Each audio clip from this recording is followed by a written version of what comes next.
तो non inertial frames में जहां न्यूटन का प्रथम गति नियम लागू नहीं होता है, वहां हम लोग कई बार उसको जबरदस्ती लागू कराने की कोशिश करते हैं, और तब हम कहते हैं कि हमें भाई जो फोर्सेस लग रहे हैं उनके अलावा कुछ अलग से छद्म बल, जिसको कहते हैं सूडो फोर्सेस, जो नहीं है फिर भी हम अपनी तरफ से उसमें जोड़ देते हैं अपने समीकरण के अंदर में। उन समीकरण में उन पदों को जोड़ना इसलिए ज़रूरी है कि हम न्यूटन के नियमों का इस्तेमाल कर पाए, तो उसको हम लोग कहते हैं सूडो फोर्सेस। तो हम आपको दो फ्रेम्स दिखाने की कोशिश कर रहे हैं, नॉन इनर्शियल फ्रेम्स। एक ये प्लास्टिक का बॉक्स है, और इस बॉक्स में आप देखें हमने एक्स एक्सिस बनाया है, वाई एक्सिस बनाया है, ये ओरिजिन है, जेड एक्सिस हमारा जो है वो ऊपर की तरफ है। तो ये बॉक्स का फ्रेम है जिसमें बॉक्स पर ही X axis, Y axis, origin, Z axis सब कुछ बॉक्स के साथ फिक्स्ड है। इसमें एक पानी के अंदर में लटकता हुआ बॉल देख रहे हैं, धागे से इसको लटकाया हुआ है। तो इस समय सब कुछ स्थिर है और बॉल की वेलोसिटी भी ज़ीरो है, बॉल अपनी जगह पर है, न इसका x बदल रहा है, न y बदल रहा है, न z बदल रहा है। लेकिन अगर मैं इस बॉक्स को और मेरी लेफ़्ट डायरेक्शन में इसको यहाँ से इस डायरेक्शन में मैं एक्सेलरेशन दूँ, त्वरण दूँ इस बॉक्स को, तो देखना कि इस बॉल का क्या होता है, किधर जाता है ये, या यहीं रहता है, x बराबर 0 पर ही रहता है, या x इसका पॉजिटिव हो जाता है, या x इसका नेगेटिव हो जाता है। आप देखना है, बॉल पर ध्यान देना, बॉल किधर की तरफ शिफ्ट हो रहा है। पहला शिफ्ट देखा आपने, जब मैंने इस बॉक्स को इस तरफ एक्सेलरेशन दिया तो जो बॉल है वो उस तरफ को गई, यानी x जो पहले 0 था वो x बढ़ गया। तो किसने फोर्स लगाया? बॉल के ऊपर किसने फोर्स लगाया? मैं तो बॉक्स को एक्सेलरेट कर रहा हूं, बॉल पे x दिशा के अंदर किसने फोर्स लगाया? किसी ने भी नहीं लगाया, फिर भी बॉल x दिशा में चल पड़ा। ये नॉन इनर्शियल फ्रेम है जहां न्यूटन का प्रथम गति नियम लागू नहीं होता है, बिना फोर्स लगाए हुए भी x डायरेक्शन में, और इसका मोशन x डायरेक्शन में शुरू हो गया। ये नॉन इनर्शियल फ्रेम है। फिर हम कहते हैं नहीं नहीं, हमें तो न्यूटन लॉ का ही इस्तेमाल करना है, तो कोई तो फोर्स हमें लेना पड़ेगा। तो हम कहते हैं ठीक है, फिर मान लो कि x डायरेक्शन में एक फोर्स है, जिस समय ये बॉक्स एक्सेलरेट करता है उस समय आप मान लो कि x डायरेक्शन में एक फोर्स है, उसी ने उसको ले गया।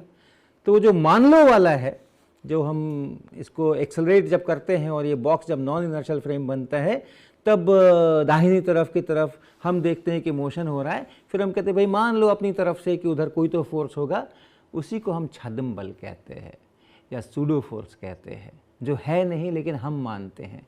नॉन इनर्शियल फ्रेम में न्यूटन्स लॉ का इस्तेमाल करने के लिए हम मानते हैं वो सूडो फोर्स है। और ऐसी परिस्थिति में आप देखते हो कि ये जो फ्रेम है, नॉन इनर्शियल फ्रेम है, वो अपने आप उसका जिधर एक्सेलरेशन है उसके अपोजिट डायरेक्शन में, उसके उल्टे डायरेक्शन में ये सूडो फोर्स हम लेते हैं। लगता तो नहीं है लेकिन हम लेते हैं, हम कहते हैं कि हाँ हमने मान लिया है कि लगता है। हम आपको एक दूसरा फ्रेम भी दिखाना चाहते हैं, और ये दूसरा फ्रेम इस प्रकार से है।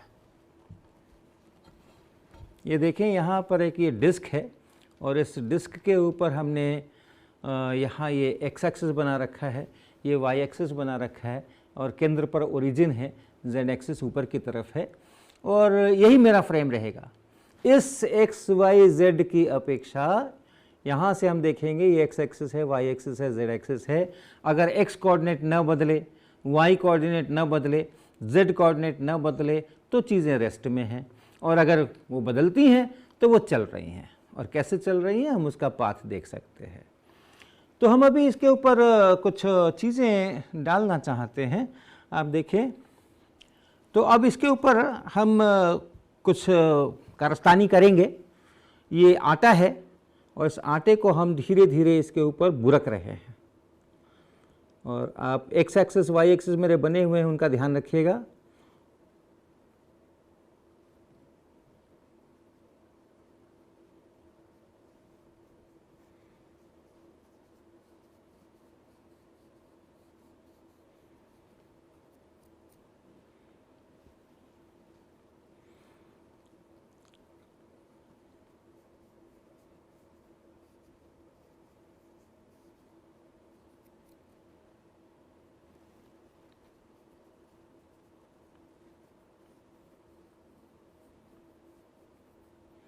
ये हम देखिए हमने इसके ऊपर थोड़ा आटा बुरक दिया है और अब हमारे पास में एक छोटा सा ये काला काला पदार्थ है रिंग जैसा, इसको हम यहाँ पे और ओरिजिन के पास में रख देते हैं, यहाँ पे इसको हम रख देते हैं इस जगह पर, और यही मेरा फ्रेम रहेगा, यही एक्स एक्सिस वाई एक्सिस रहेंगे। और इस डिस्क को अब मैं घुमाता हूँ और ये घूमता हुआ फ्रेम बनेगा, ये रोटेटिंग फ्रेम बनेगा और हम इसके मोशन को देखना चाहते हैं। ये मेरा ऑब्जेक्ट है, ये मेरा पदार्थ है, ये किधर जाता है और नहीं जाता है उसको हम देखना चाहते हैं। तो हम इसको घुमा देते हैं और आप देखिए इसका रास्ता आपको दिख रहा होगा, इसका रास्ता आपको दिख रहा होगा। हमने इस काले काले पदार्थ को यहाँ रखा था, ओरिजिन के पास, एक्स एक्सिस के पास यहाँ रखा था, और ये खाली जगह आपको दिख रही होगी जहाँ से आटा हट गया है। ये देखिए ये ऐसा घूमता हुआ, ऐसा घूमता हुआ, ऐसा घूमता हुआ ये यहाँ पहुँचा है। इस फ्रेम में इस एक्स वाई जेड के अनुसार जो शुरू में ये यहाँ पर था, जिसका जो ओरिजिन के पास में था, इस रास्ते पर चलता हुआ, इस डिस्क की अपेक्षा इस रास्ते पर चलता हुआ वो यहाँ पहुँच गया है। तो इस फ्रेम में क्या हुआ, इस फ्रेम में जो ये ओरिजिन के पास था सो ओरिजिन से दूर होता जा रहा है। देखिए यहाँ शुरू में ओरिजिन के काफ़ी पास था, अब ये और दूर हो गया, यहाँ और दूर हो गया, यहाँ और दूर हो गया और यहाँ और दूर हो गया। तो ओरिजिन से ये बाहर की तरफ जा रहा है। बाहर की तरफ किसने फोर्स लगाया इसके ऊपर? ये डिस्क या ये आटा बाहर की तरफ तो फोर्स नहीं लगा रहे थे, फिर भी ये बाहर की तरफ गया। तो नॉन इनर्शियल फ्रेम में ऐसा होता है कि जिधर फोर्स नहीं लगता है उधर भी चीज़ें जाती हैं, ये उसका उदाहरण है। इसी तरह से आप देख रहे हैं कि ये केवल बाहर की तरफ नहीं गया है, ये बाहर की तरफ जाते जाते साथ में मुड़ भी रहा है, एक साइड में डिफ्लेक्ट हो रहा है अपने परपेंडिकुलर, अपने वेलोसिटी के परपेंडिकुलर। जिधर इसको बाहर की तरफ अगर यूं जाना है तो ये उससे परपेंडिकुलर लंब दिशा के अंदर में घूम भी रहा है। तो एक और भी कोई फोर्स है जिसको डिफ्लेक्ट करा रहा है, अपने पाथ से डिफ्लेक्ट करा रहा है, उसके पाथ को कर्व कर रहा है। तो घूमता हुआ जो फ्रेम होता है वो भी नॉन इनर्शियल होता है और उसमें दो प्रकार के छद्म बल हमें लेने पड़ेंगे। अगर हम न्यूटन के नियम की भाषा में बात करें कि जिधर मोशन शुरू हो गया उधर जरूर कोई फोर्स होगा, तो बाहर की तरफ जरूर एक कोई फोर्स होगा, ऐसा हम कहेंगे। है नहीं फोर्स, इसीलिए उसको सूडो फोर्स या छद्म बल कहते हैं। तो जो बाहर की तरफ हमें छद्म बल लेना पड़ता है उसको कहते हैं अपकेंद्र बल या सेंट्रीफ्यूगल फोर्स। अभी मैं लिखूंगा बोर्ड पे। और जो वेलोसिटी के परपेंडिकुलर की तरफ हमें बल लेना पड़ेगा क्योंकि उधर भी डिफ्लेक्शन हो रहा है, उसको हम लोग कहते हैं कोरियोलिस फोर्स। तो घूमते हुए फ्रेम में, अगर फ्रेम घूम रहा है, ऐसा फ्रेम है जिसमें एक्स वाई जेड एक्सिस जो है वो रोटेट कर रहे हैं, तो हमें सेंट्रीफ्यूगल फोर्स यानी अपकेंद्र बल और कोरियोलिस फोर्स, ये दो सूडो फोर्स लेने पड़ेंगे। और अगर घूम नहीं रहा है, केवल एक्सेलरेट हो रहा है एक दिशा में, जैसा ये बॉक्स के समय था, एक दिशा में केवल एक्सेलरेट हो रहा था, तो हमें एक ही सूडो फोर्स लेना पड़ता है, opposite to the acceleration of the box. तो हमने दो तरह के इनर्शियल, नॉन इनर्शियल फ्रेम्स की चर्चा यहाँ पर की, आपको दिखाया। हमारा जो लैब है, जो टेबल है, उसको हम इनर्शियल फ्रेम बोलेंगे। धरती जो है वो खुद घूमती है और सूरज के भी चारों बगल घूमती है और चक्कर भी लगाती है अपनी धुरी पे, तो वो भी एक घूमता हुआ फ्रेम है और इसलिए नॉन इनर्शियल है। लेकिन उसमें जो नॉन इनर्शियलिटी है वो कम है, काफ़ी कम है, और छोटे मोटी चीज़ों के लिए हम लोग कोई बहुत सोफिस्टिकेटेड एक्सपेरिमेंट अगर ना करें तो हम उसको इनर्शियल फ्रेम कहते हैं। तो हमारी जो टेबल है, हमारी जो लैब है जहाँ हम खड़े हैं, उसको हम इनर्शियल फ्रेम मान के चलते हैं। और हमने आपको दो फ्रेम्स दिखाए, एक डब्बे का फ्रेम जो कि एक खास दिशा के अंदर में एक्सेलरेट कर रहा था, एक खास दिशा में उसको हमने एक्सेलरेशन दिया था और तब वहाँ पे हमें छद्म बल लगाने पड़े थे।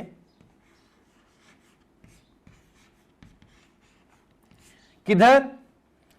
फ्रेम के त्वरण के विपरीत।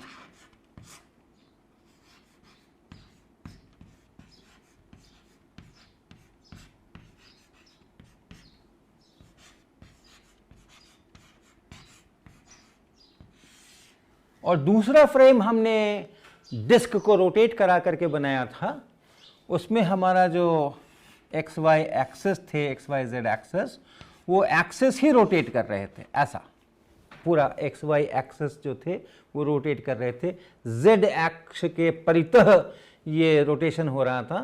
तो इस तरह के डिस्क में हमारे को फिर से छद्म बल लगाने पड़े थे। ये भी नॉन इनर्शियल है छद्म बल, इसमें भी हमें, अगर हम न्यूटन के नियम का इस्तेमाल करेंगे तो इसमें भी छद्म बल लगाने पड़ेंगे।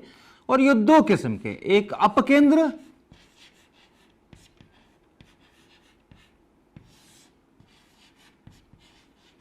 और ये किधर, ये बाहर की ओर, केंद्र से बाहर की ओर।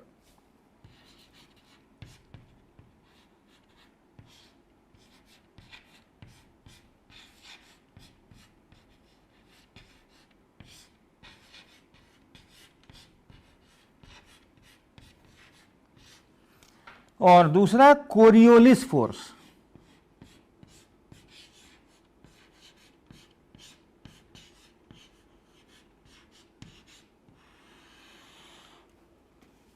कोरियोलिस बल, ये किधर, ये जो वेलोसिटी है उस ऑब्जेक्ट की जिसको हम देख रहे हैं, किसकी अपेक्षा, मेरे घूमते फ्रेम की अपेक्षा। घूमते फ्रेम पे मैंने एक्स वाई एक्सेस बनाए थे और उस पर पाथ देखा था, तो उसमें जो वेग है उसके परपेंडिकुलर, वेग के लंबवत, और वेग के लंबवत जब बल लगता है तो चीज़ें डिफ्लेक्ट करती हैं, कर्व करती हैं। वही आपने देखा, उस पार्टिकल का जो पाथ था, उसका जो रास्ता था वो कर्व हो रहा था, जिधर जा रहा था उसके परपेंडिकुलर डायरेक्शन में, लंब डायरेक्शन में बल लग रहा था, तो वो उधर डिफ्लेक्ट हो रहा था। तो उसको हम लोग कहते हैं कोरियोलिस बल।